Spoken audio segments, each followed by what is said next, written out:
All right, guys, we're here with another hot seat segment where I ask Julian some questions that could be random, that could be on topic with what we're going over today. And he gives me his open honesty and we just vibe off of it. First one we're gonna get into is what part of the athlete identity still shows up in your everyday life for better or worse? I think it's just having that, it could be seen as ego, but that bravado, like, I'm that God. Oh, yeah. You're him. You're him. Basically, I think you have to be cognizant of that to differentiate that between life and like the athletic aspect, but it can get hard. It can definitely get hard because you need that. Like you need that, whether you're on the court, you're on the field, you know what I mean? Like you need that aspect. So I think that's probably the biggest one. That's a good one. I think there's a good and bad to that if you don't balance it out every day, and it can tie with ego. Mine would be competition. Like I think holding myself to a certain level of competition day in and day out at work, in my day-to-day life, there are times where I don't feel like I'm doing enough. For sure. And I don't think that's a bad thing. No. You know, so that's where my athletic mindset or my athlete mindset shows up. And I feel like it's a survival mode type thing to where, hey, Fabian, you're getting too comfortable, bro. Like, are you supposed to be doing that right now? Like, should you be doing something else? Like, how can you still get better with your purpose? So it always keeps me in check. And I think that just comes from a long line of playing a sport or, you know, having good coaching. Understandable. Yeah. All right. So question 2, what was the hardest ego check you had to face after the jersey came off? Ooh, I like that one. I think it was just a realization that like whatever, like, you know, when you're young, you have aspirations. For people who are like taking the sport serious, yes, high aspirations. You want to play professionally, you want to bear the fruits of that. I think just the realization of like that's not happening anymore. Like you're not going to the league, you're not playing pro. Certain things that you might want to accomplish from that, you're gonna have to get it another route now. And I think that's a real realization of like, I'm not gonna be in the league. I'm not going to the MLB. I'm not going to the NFL. I'm not going to the NBA. And it's just like, okay, your goals can still get accomplished, but it has to be through a new route now. That's a great point. I'll add on a little bit to it and say the idea of structure is taken out of your day-to-day life. Yeah. And I think as athletes and what we've talked about so far in the show is, you know, we're so spoiled with the structure that is given to our lives. Go to a study hall, get a 3.0. For sure. Make sure you're showing up to practice. We're wearing this color for the games. Like you're always taken care of in the sight of knowing somebody's looking out for you. And if you don't do good, you're going to be punished for not doing good or shown a consequence. And once you're out of that, you can do whatever you want. Yeah. Do you think you were relieved from that? Because I think when I stopped, the next day, I remember the next day when after I went to the coach's office and I stopped playing on the team, it was honestly like a weight lifted off. Like, okay.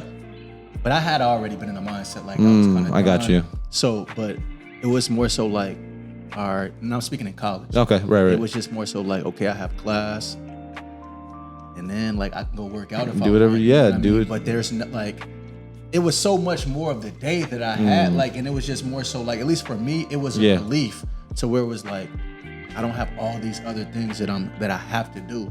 It's literally just class, and then I'll hit the gym, and then I can do whatever I want. Yeah, I think a little bit played a part in that in my college career, and I do think that's a healthy way that a lot of people see it as like I got time to myself now. Now I can do what I want to do and what I've set out to do. But I would say for me it was more of like I knew the formula to what I needed to do to be great. Okay. Like if I follow this formula, I have a very good chance at, you know, either playing as long as I can, doing successful, getting a win, you know, being if accolades are your thing, like getting to a certain like all state, you know, all conference, whatever that is. And I think if there's athletes out there that follow that type of formula, you're going to succeed, you know, whether it's internal or whether it's through the team. For sure. And I think that was hard for me because when I got into my day-to-day of just going to school, I knew I was okay at school, but I was thinking long-term of like, what am I good at in a job world? What's the secret formula for like being good at a job and making X amount of money so that way I don't have to worry about living paycheck to paycheck? That's the hard transition. Yeah. So like I tried thinking of it from like a strictly sports side of things of like, I know how to be good in this because I have the formula. I don't got the formula for life or formula for having a job. So that's a good standpoint though. I like that. So question 3, what's something you used to get praised for as an athlete that you've had to re-earn in life?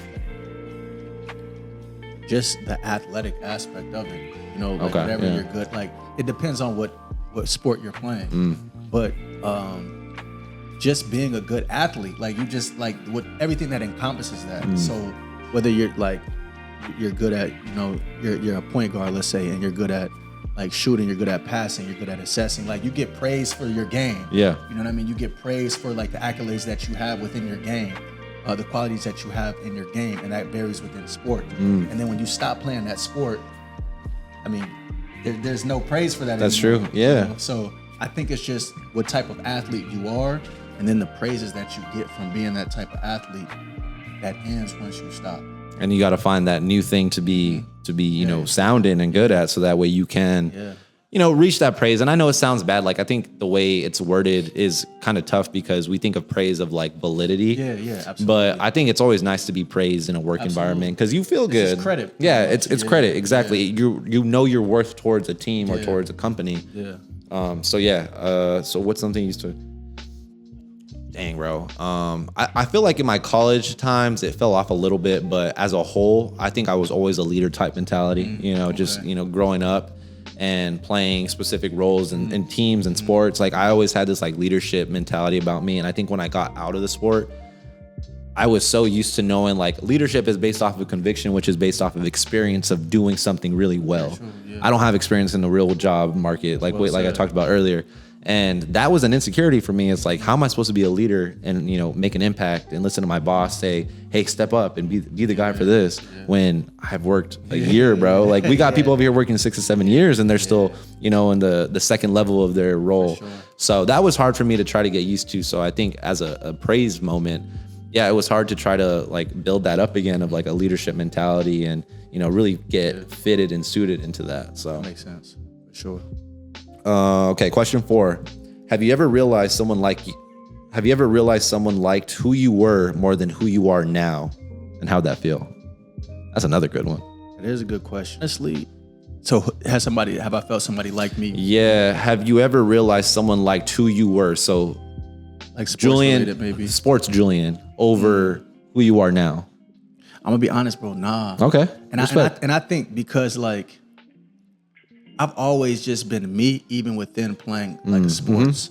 And I say that to say like, yes, I play sports. I play basketball, but like, and yes, that was who I was in the sense of like, that was my life. But I also had personality. I also like, Mike. You know what I mean? Can you be here? Mike, yeah, is that? Oh, okay. I also had personality. So it was never like like this is just what we know you for, and there's nothing else to you. Okay. So it like I don't. There's not a situation where I can say like this person or these group of people don't like this version of me because I'm not playing basketball anymore or I'm not in athletics anymore. Yeah. It's like it's still all love. Yeah. Like it's never. At least I've never felt something to where it's like. Maybe you never cared either. Maybe there was, but like you never really cared. That's a good point too. If it was, I wouldn't even care. Right. But it's not something that I felt to where it's like, oh, you only were around me for like the sport aspect. So I don't think that's something to where it's really ever been present. Okay. Or something I felt, honestly. I respect that. I've experienced this. Really? So yeah, I've experienced people, a good amount of people, really, you know, like only associating with me because I was an athlete.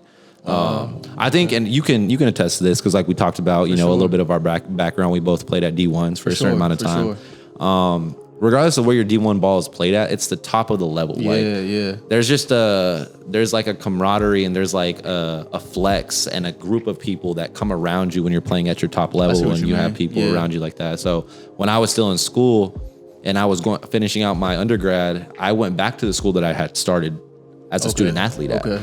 So all those guys, you know, some of my teammates even, you know, women, you know, people that were coming to the parties, people that would come to the games, a lot of them didn't talk to me anymore. Really? Because I didn't really have that value. I was still the same person. I was still the same guy.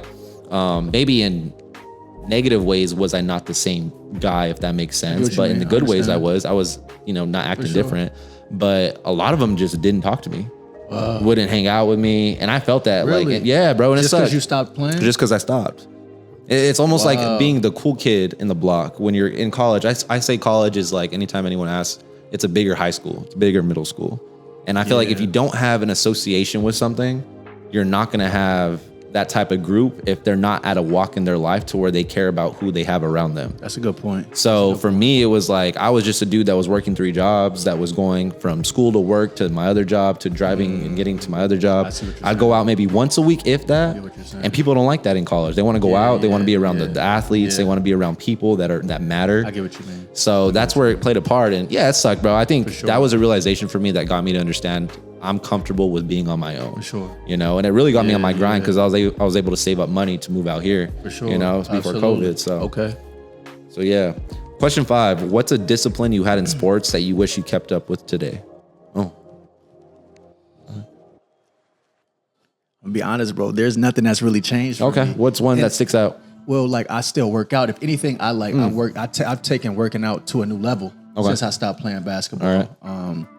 Because I think when you're an athlete, unless you just have that urge to enjoy working out, or unless like maybe football, but for a lot of athletes, I found that like it depends on the sport, but a lot of athletes just want to like be within the field of that athletic. So whether it's on the proximity, whether it's on the court, whether it's on the field for you all, whether it's like on the field for football players, unless you enjoy being in the weight room and seeing your body change. A lot of athletes are like, yeah, all right, but I want to be on a basketball court right now. I'd rather, so for me, I don't think anything changed. I think more so the discipline just altered in the sense of working out. But there's nothing to where it was like, oh, I did that when I was an athlete and I don't do that anymore. Okay. Yeah, that's not for me. Hey, good for you, bro. What's this? Oh, sheesh. I would agree with you. I think I've amplified in every aspect. When I was an athlete, I think of like what my workout regimen looked like. I was tiny. I was scrawny. For sure. I was in condition, but that doesn't really play a part into what I need to do in my day-to-day life. Like I'll go for a run for a mile, and that's enough for a guy that's doing what I'm doing. But I think with where I was at as an athlete, I was so underdeveloped and uneducated in a lot of different things. And you're so forced as an athlete to believe coaches, weightlifting coaches, and you just got to be within what the team is doing. You can't ask questions, and you can't go off and steer off on your own little lane of what works for you, what doesn't work for you. It's just what the team or what's going to help the team. For sure. So I think when I did, what's on? Okay. I think when I did work out, now till then, I see myself trying out different things. I see myself focusing on other areas of my workouts that I can actually focus on rather than doing things that don't apply. Like, what's a power clean or a squat really going to do for you nowadays? You have to do that as a team when you you're have doing to. that. Yeah. So it's like, you can't say, no, coach, I'm going to go off and do this. And it is what it is. So very true. That's a good part. What's a new skill you've built in the past 5 years that you're genuinely proud of and would have never learned during your athlete era? A new skill in regards to being an athlete. Wow, that's a good question. Well, I think like you kind of alluded to it. I think the workouts have changed. So like a lot of the things that we were doing as far as playing collegiate basketball, I'm not necessarily doing anymore, just from a workout standpoint. So like the workouts have changed, but there's not any, I don't know. That's really a good question, man. Like I think more knowledge. I've gained more knowledge. There you go. Yeah, I would say that's a skill. Yeah, I've gained more knowledge about the look that I'm trying to obtain now, that I'm working towards, a certain physique. So from that standpoint, I'd say the knowledge for the look that I'm going towards. Got it. Yeah. Heck yeah, bro. Mine would be creativity. Okay. Yeah, so a skill that I never really had time to focus on. Like I would take classes, but I feel like, with the work schedule that you have as an athlete, you can't really dive into like certain things and do some small research. Yeah, you don't have time to do it. So I really found my creative self after I got out of the sports world, because like you said, you have so much free time. For sure. And you're really trying to figure out like, what do you enjoy doing outside of sports? Because it's not everything, bro. Like that's true. There are so many people that I know that have consumed that and are still doing that, which there's nothing wrong with. I applaud it to a certain extent. But if you're not growing and figuring out what other things you like to do, you're not amplifying your depth to lifestyle. You know what I'm saying? So, and I'll say this briefly, man. I think you can usually tell for people that were athletes at one point that aren't necessarily athletes now, or they were just not in athletics the same. You can see when somebody was doing something solely because they were like an athlete at that time, and once they're not playing that sport anymore, they just totally like obliterated how do you say it? Obliterated? Obliterated, yeah, that out of their lives. They remove that out of their lives. Like when you see somebody and they used to be in shape, and now you see them and it's like, damn, you haven't touched the weight anymore. Like you don't do any like, you know what I mean? You just were only doing that because of the sport, and now you're not playing the sport anymore, and it's like, that's it. Forget it. Like you can directly see that, like, or you can see somebody to where it's like, wow, you're not playing a sport anymore, but you've taken like this new venture to a whole new level. You can see when somebody just transitions to something else. Yeah. No, I think it's a little bit of laziness, but at the same time, it's like taking away a certain routine that you're so used to doing and saying, I'm gonna get back to it. And you just never get back to it. And then you see a few beers down the road. It's a lot of laziness, honestly, because you don't have to do the same type of, we're talking about working out. Right. You don't have to do the same type of workout. No. Inevitably, it's going to change. But to just like blow up, and like I've seen it with certain NBA players to where it's like, you were just in the league a few years ago. Now you're not in the league. And it's like, it's a different body, dude. You look like you were only working out because it was mandated. And I get your workouts are going to change, but it's like, you still want to look good. So what? You're not in the league anymore. You don't want to look good? Like, it's crazy to see like, wow, you were only doing that because you were forced to. And then you can see people and it's like, wow, you took this to a whole new level because you wanted to. And I think see that's a difference the cool in part. Yeah. You good? All right, question 7. How do you check yourself when you feel that old I'm him energy creeping up in the wrong space? Relationships, work, etc. Yeah, I think that's where like self-analyzing comes into play. And that's, you have like, if you're going to be real with yourself, you have to do that, because there could be a crash out in the sense of like, crash out is real, bro. Yeah, you know what That's I mean? real. You don't want to live within that, because something inevitably is going to happen to where I genuinely believe God is going to humble you. Yeah, absolutely. Amen to that. It's going to happen. Amen. And so like, you want to kind of like, or you can also, again, look at other people, and it's not in a comparison, and be like, oh, they're really on a different level. So it's like, easy does it, like calm it down. For sure. You know, so that's where being self-analytical comes into play. You know, it's because the reality is, if you want to stay on that pedal to the metal, something's going to happen. So if inevitably you kind of want to like self-assess and be like, okay, calm it down. It's good to have that. You need that. You need that edge. But if you just ride off on that constantly, nah, it's not going to be a good ending. That's funny you mentioned that. I feel like that comes up in my life on Thursdays when I'm playing softball. Like that comes out for sure, bro. Like that type of energy. But I think it's a controlled energy. Like this sounds kind of corny, but every time like I'm warming up, we'll before the game starts, I'll take a run to center field, and I'll just reset my mind. I'm just like, hey, like play this game, you know, with value, with respect. And humbleness, like understand, like this is fun for you. You know, don't make it anything bigger than it needs to be. And I have that talk with myself every time before a game, because it's like you can easily, you put the glove, you put the shoes, the sneakers back on, you get on the court, you start acting different, bro. You can start acting different, and it's needed though. It is needed, but you have I to like it. You have to teeter the line, and that's where like understanding comes into play. Whereas when you're working out too, I'm sure when you're working out and you're getting that nice pump in there, and you're like, oh yeah, like I see that, it's needed. And I think the only way to like combat that is to honestly be honest and be like, hey, look, if I live within this, something is gonna happen. That's the only way, because you can, when you're bettering yourself, you're seeing yourself, and you're like, okay, I'm doing my thing. It's cool to do that. It's cool, but to just constantly be in that, the only way to rattle it back is to be like, if I stay in this, something's gonna happen. That's facts. And that's what I do. Honestly, it's like, I can't momentarily, but it should never come out to a way to where somebody could see it as cocky. Or you're doing things to where people are noticing, like, that's when it's a problem. But if you notice it internally and you're maybe thinking things to yourself, or you're noticing things, it's okay, but check it, because you don't ever want it to come out to where now it's tangible. That's people true. Can see it. That's real true. Okay, so we're on question 8. If your younger athlete self saw you now, what would impress him and what would disappoint him? Damn. That's deep. I would say that it is. I would say this: the impressive part for me myself would be, you know, just the growth. Gotcha. The growth, you know, into like manhood, the growth into like my mindset, from also like a physical standpoint, growing, working out, being serious about that. The disappointment would be probably because of how much I loved basketball young and how that was everything to me. knowing at this age, like, yo, you're not gonna be playing basketball anymore. Dang, because when you're I'm gonna cry. when you're that young, you don't imagine Wow, that. Think bro. about how young you were when you were playing. When baseball was everything to you. Yes. You're watching it. You're watching all-star games. Yes. You're imagining it. You know what I mean? You're staying up watching clip. Like your life is this.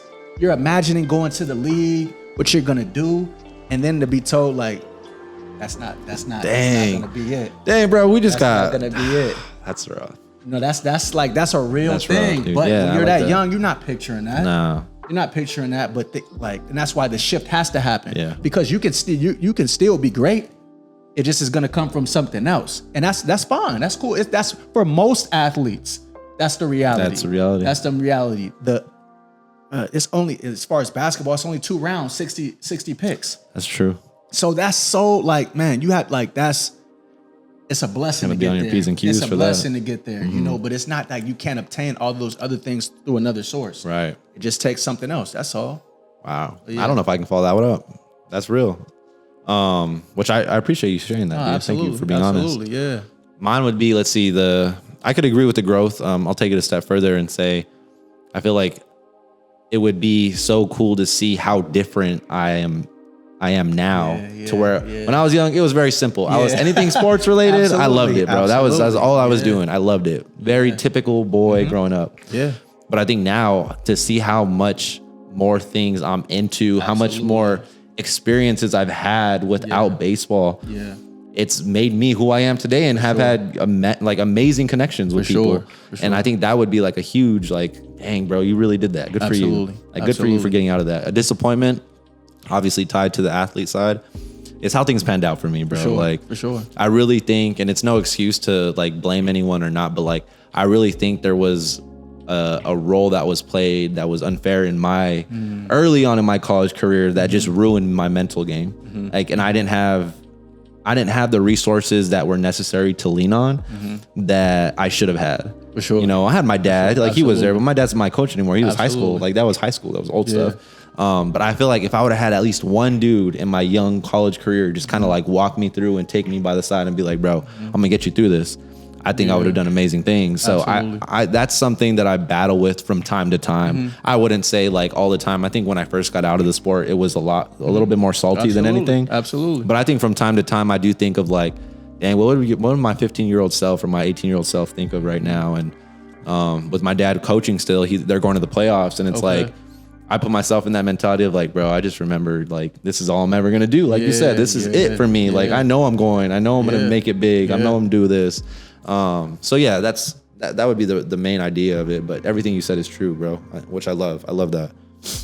All right, 9 and 10. Have you found a purpose or passion that gives you the same feel you used to get from competing? Yeah, working out. Really? Working out, honestly, and music. Music. Yeah. That's right. But I'll say working out. I still get that same. I'll say those dual things. But yeah, working out for sure. Like I still get that that it feeling in regard, and I don't think that'll ever go away. Me personally, because now you're able to. It's all in your control now. There's so many things like with that. team sports where there's so many things that aren't in your control. And I think that's, a lot of people have like what you just expressed. That's the sentiment of a lot of athletes, which is a very real thing. There's so many other things that are out of our control that affect athletes and their trajectory and as far as how far they go personally, their game, and how like there's a lot of those aspects that happen. But when there are things that are very individualistic, it's all on you. For me, like working out and doing certain things, it's like it's all on me. So there's no if I don't get to what I want, it's on me. I can't say anything. So I think that's the biggest dilemma for me. Not dilemma. That's one of the biggest things for me. Dang, sitting right here with you, bro. I love, bro. Deshaun, like I feel like this is my calling. For sure. This came to me in a room in my house when I was, 20 years old. And I'm like, it's 2:00 in the morning and I should be out partying or doing whatever. Stuff that I usually did. And I was like, no, I'm staying tonight. And I just got out my journal, never journaled a day in my life, and was like, what do I want to do with my life? Like 20 years old, like why would I ever think about that? Like I'm enjoying living at home, not paying rent. I don't have what do you call it? College debt. Like I'm just living the life. I'm living the good life. And I said, I want more than this. I don't want to just live here my rest of my life. So I got on my journal. I said, what are 3 things I stand for? Blessed, humble, determined. I'm like, that's it. That's my brand. Really? Let's move forward. Wow. That's so, amazing. I mean, and looking down to 5 years later, we're sitting here and it's like, I don't even have to think about it, bro. Like that is my purpose. And regardless, and I know I say it time and time again, like regardless of where it's at right now, it's always going to be my purpose. Money or no money. Like this is what it is. And I enjoy Wednesdays with y'all because it's fulfilling. That's purpose though too, doing what you love, and there's no monetary value or gain from it. No. Which honestly is the byproduct of purpose. Yes. When you're doing something out of love and then you're mastering that and you love doing it, usually after a certain point, that's when people start getting paid. It's the same with sports. You played it because you loved it. We weren't getting paid. No, bro. That's and that's a whole different conversation. I was gonna say that's something we get into. Like the NIL, but it's like we played because we loved it. Being outside all day, like you didn't. No deals. You genuinely loved it. Like there was nothing else that mattered besides the sport. Watching it, playing it constantly. But what's the byproduct of that? Getting super good within it, training within it, getting scholarships first, getting accolades, trophies, individual trophies, and then going professionally. That's only the byproduct out of the love. Yeah. So purpose comes first, and then after that, everything else will just attach to it. Absolutely. Last question. What's one myth about athletes or washed athletes that you now see completely different after being on the other side? Oh, for sure that athletes are just one-dimensional. I like that one. But I think it takes, and that's why, like, truthfully, it takes maybe something happening or to realizing through whatever's in God's plan, that there's more to you than just being an athlete. Because when you're an athlete, that usually consumes most athletes, truthfully. When I was playing basketball, it was basketball. It wasn't anything else. Like I wasn't thinking about anything else. There wasn't anything else I was trying to like figure out or contextualize. It was basketball. 100% of the time, basketball. And it took, of course, maturing and seeing other things to be like, where I'm at now, I'm gonna be honest with you. I don't even watch basketball anymore. We talked about that. And it's not on purpose. Right. It's just for one, life. We're adults, and there's so many other things that like my mind is on, or that my mind is on. So like I don't to watch. There's not enough hours in the day. Yeah, to watch a full game now or watch multiple games. That's out. Like I'm not thinking about that. I'll go to a game for sure, but I'm not sitting in the crib turning the game like nah. Got 10 jerseys in your closet. Nah, man. Nah, I like that. I respect it. Mine would be, athletes are only good at one thing. For sure, yeah. One dimensional, I guess the same thing, but I've heard time and time again of people telling me like, oh, well, this person just never could figure it out. Yeah. They were only superstar, got all the accolades, got the state championship. That's all they ever talk about. They didn't do anything with their life. Yeah. I think that was one thing that I always tried to like make sure that I wasn't ever going to be like. Yeah. So I opened myself up to, and it helped me. Like that was a healthy thing for me because it showed me that I needed to be uncomfortable with finding other things because you know how athletes can always get into the same fields of like, PT, getting back as a coach, which I don't think there's any wrong. If that's your purpose, that's your purpose. Sure. But I remember specifically like you said you don't watch basketball anymore. Yeah. That's cool. With me, my dad's a coach. What's next for me? And I had buddies who their dads were coaches. They went and coached with them. For sure. I told my dad, I don't ever want to be a coach. For sure, yeah. Now it's changed a little bit. Like I want to be like an apprentice or like help out kids for sure. Yeah. But in terms of coaching itself, I didn't take the easy route that could have been like, which would have been kind of cool, but I would have done it for the wrong reasons. And I always told my dad, like, I want you to know that I would have loved to coach with you, but me coaching after I got done playing would have been detrimental to those kids because the way I felt about the game wasn't in your heart. Wasn't in my heart. Yeah. It was out of ugliness, pitiful comparison. And I would have looked at those high school kids and tried to live through them. And that's at 20 years old, bro. And that's real shit. Like I'm telling you, that's real. That it takes a lot to know and be self-aware to say, I'm not going to go coach. I'm not going to be one of those guys because I've had those guys and it's not a good feeling. So that would be. That's honest, man. Yeah, bro, it's real. That's honest. And I appreciate this time always, guys. Like this is a time for Julian and I to really get a little bit more, in depth about the things that we talk about in the episodes or day-to-day talks that we do have. So be sure to catch, next week's Hot Seat and we'll catch y'all later.